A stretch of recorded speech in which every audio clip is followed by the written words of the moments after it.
আমার চ্যানেলের পক্ষ থেকে সপ্তম শ্রেণীর ছাত্রছাত্রীদের জানাই অভিনন্দন। আজ আমি আলোচনা করব ইতিহাসের দ্বিতীয় অধ্যায়। অল্প পড়ে বেশি নম্বর পেতে হলে অবশ্যই আমার এই চ্যানেলটি ফলো করতে হবে এবং প্রথম থেকে শেষ পর্যন্ত কোশ্চেন এবং অ্যান্সারগুলো অবশ্যই দেখতে হবে। তাহলে এবার শুরু করা যাক দ্বিতীয় অধ্যায়ের ইতিহাসের কোশ্চেন এবং অ্যান্সার নিয়ে আলোচনা।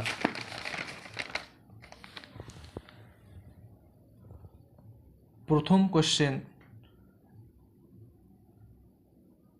সপ্তম শ্রেণীর ইতিহাসের দ্বিতীয় অধ্যায়ের প্রথম কোশ্চেন, ভেরি ইম্পর্টেন্ট কোশ্চেন। বঙ্গ নামটির প্রথম উল্লেখ পাওয়া যায় কোন গ্রন্থে? উত্তর, ঋগ্বেদের ঐতরেয় আরণ্যকে। সকল ছাত্রছাত্রীর জানানো হচ্ছে এই কোশ্চেনটি অবশ্যই পড়বে। দ্বিতীয় কোশ্চেন, আবুল ফজলের লেখা একটি গ্রন্থের নাম লেখো। আইনি আকবরী। 3 নম্বর কোশ্চেন, সুবা কথার অর্থ কী? প্রদেশ বা রাজ্য। আমি উত্তরটি শর্টভাবে লিখেছি, তোমরা উত্তর লেখার সময় পরীক্ষার খাতায় বট করে উত্তর লিখবে। যেমন সুবা কথার অর্থ কী আমি লিখেছি প্রদেশ বা রাজ্য, উত্তর লেখার সময় তোমরা লিখবে সুবা কথার অর্থ প্রদেশ বা রাজ্য। নেক্সট কোশ্চেন, 1947 খ্রিস্টাব্দে দেশভাগের সময় বাংলার পশ্চিম ভাগের নাম কি হলো? উত্তর, পশ্চিমবঙ্গ। পরবর্তী কোশ্চেন, 1971 খ্রিস্টাব্দে মুক্তিযুদ্ধের পর পূর্ব পাকিস্তানের স্বাধীন দেশ হলো, তার নাম কি? উত্তর, বাংলাদেশ। পরের কোশ্চেন, খুব ইম্পর্টেন্ট কোশ্চেন, সমস্ত ছাত্রছাত্রী জানানো হচ্ছে এই কোশ্চেনটি পড়তেই হবে। প্রাচীন বাংলার সীমানা তৈরি হয়েছিল কোন 3টি নদী নিয়ে বা মিলে? উত্তর, ভাগীরথী, পদ্মা ও মেঘনা। পরবর্তী কোশ্চেন, বরেন্দ্র কি? ভাগীরথী ও করতোয়া নদীর মধ্যের এলাকা বরেন্দ্র নামে পরিচিত। নেক্সট কোশ্চেন, বঙ্গ কি? প্রাচীনকালে পদ্মা ও ভাগীরথী নদীর মাঝে ত্রিভুজের মতন দেখতে বদ্বীপ এলাকাকে বঙ্গ বলা হতো। পরবর্তী কোশ্চেন, শশাঙ্কের রাজধানী কোথায় ছিল? কর্ণ সুবর্ণ। পরের কোশ্চেন, লোটোমোচিও কি? উত্তর, বৌদ্ধ বিহার।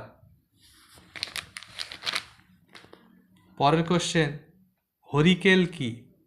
সমতটে দক্ষিণ পূর্ব দিকে আজকের বাংলাদেশের চট্টগ্রামের উপকূল অঞ্চল প্রাচীন যুগে হরিকেল নামে পরিচিত ছিল।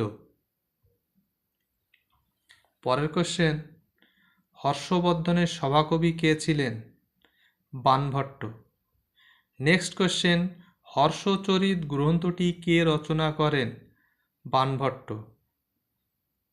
উত্তরটি লেখার সময় ফুল বাক্যে লিখতে হবে। পাল বংশের প্রতিষ্ঠাতা কে? গোপাল।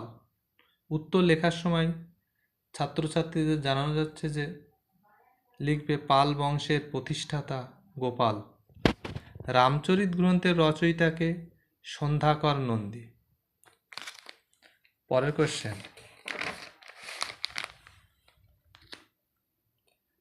কৈবর্ত বিদ্রোহের 3 জন নেতার নাম লেখো। ভেরি ইম্পর্টেন্ট কোশ্চেন, পড়তে হবে সমস্ত ছাত্রছাত্রীদের এই প্রশ্নটি। দিব্য, রুদক এবং ভীম। পরের কোশ্চেন, 99% ইম্পর্টেন্ট, ত্রিশক্তি সংগ্রাম বলতে কি বোঝো? উত্তর, 8ম শতাব্দী থেকে পাল, গুর্জর, প্রতিহার এবং রাষ্ট্রকূট বংশের মধ্যে টানা লড়াই চলেছিল, একেই ত্রিশক্তি সংগ্রাম বলা হয়। পরের কোশ্চেন, গঙ্গাইকোন্ড চোল উপাধি কে নেন? উত্তর, প্রথম রাজেন্দ্র চোল। পরের প্রশ্ন, হজরত মোহাম্মদ কত খ্রিস্টাব্দে জন্মগ্রহণ করেন? উত্তর 570 খ্রিস্টাব্দে। পরের প্রশ্ন, মোহাম্মদ এবং তার অনুগামীরা কত খ্রিস্টাব্দে মদিনা গমন করেন? উত্তর 622 খ্রিস্টাব্দে। পরের প্রশ্ন, খলিফা কথার অর্থ কী? প্রতিনিধি। পরবর্তী প্রশ্ন, সুলতান মাহমুদ কতবার ভারত আক্রমণ করেন? 17 বার। পরের প্রশ্ন, দিল্লিতে সুলতানি শাসন কে প্রতিষ্ঠা করেন? উত্তর কুতুবউদ্দিন আইবক। পরের প্রশ্ন, তরাইনের দ্বিতীয় যুদ্ধ কবে হয়? 1192 খ্রিস্টাব্দে। উত্তর। পরের প্রশ্ন, তরাইনের দ্বিতীয় যুদ্ধে কে কাকে হারিয়ে দেন? উত্তর মোহাম্মদ ঘুরি তৃতীয় পৃথ্বীরাজ চৌহানকে হারিয়ে দেন।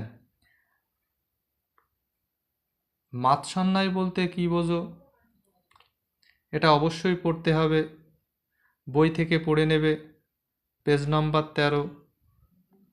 পরবর্তী কোশ্চেন, সেন রাজা কার আমলে বাংলায় তুর্কি আক্রমণ ঘটে? লক্ষণ সেনের আমলে। ছাত্রছাত্রীদের জানানো হচ্ছে যে অল্প পড়ে বেশি নম্বর পেতে হলে অবশ্যই এই নোটসগুলো ফলো করতে হবে। খুব ইম্পর্টেন্ট নোটস, পড়লে বুঝতে পারবে। পরবর্তী ভিডিও পেতে হলে অবশ্যই আমাদের এই চ্যানেলে সাবস্ক্রাইব, শেয়ার এবং লাইক করে দিও।